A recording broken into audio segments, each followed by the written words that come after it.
ஒரே ஒரு முட்டை இருந்தால் போதுங்க. சிக்கன் எனக்கு சிக்கன் அந்த தள்ளி வைக்கணும். இந்த மாதிரி இஃப்தார் special egg potato lollipop try பண்ணலாமா? ரொம்ப ஈஸியாக ரொம்ப டேஸ்டியான ஸ்நாக்ஸ். அதுக்கு ஒரு பேனில் எண்ணெய் ஊற்றி எண்ணெய் நல்லா சூடானதுக்கப்புறமா ஒரு பெரிய வெங்காயத்தை குட்டி குட்டியாக கட் பண்ணி வச்சு அதையும் போட்டுக்கலாம்.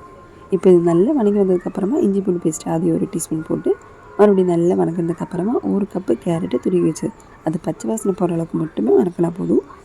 இப்போது ஒரே ஒரு முட்டை அதையும் போட்டு நல்லா மிக்ஸ் பண்ணி எடுத்துக்கலாம்.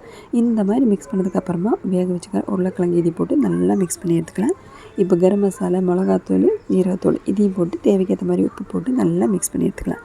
இந்த மாதிரி நல்லா மிக்ஸ் பண்ணதுக்கப்புறமா ஒரு எலுமிச்சம்பழம் சைஸுக்கு நம்ம இதை உருட்டி எடுத்துக்கலாம். மாதிரி எல்லாத்தையுமே உருட்டி ஷேப் பண்ணதுக்கப்புறமா நீங்கள் ஃப்ரீசரில் வச்சு 1 வீக் வேணாலும் நீங்கள் எடுத்து வச்சுக்கலாம். இப்போ மைதாவில் கொஞ்சமாக தண்ணி ஊற்றி இந்த மாதிரி கரைச்சி ரெடி பண்ணி வச்சுக்கிறேன்.